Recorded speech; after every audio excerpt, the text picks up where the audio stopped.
PR Naidu ఒక భయంకరమైన హ్యూమనైజర్. వావి వరుసలు లేని ఒక వ్యక్తి. అతనితో ఏ పని ఉంది అంటే పడుకోకుండా అయితే చేయడు అని మొహం మీదే చెప్పేస్తాడు కూడా.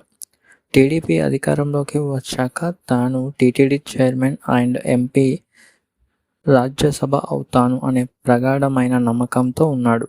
అతను నిస్వార్థంగా ఏ పని అయితే చేయడు.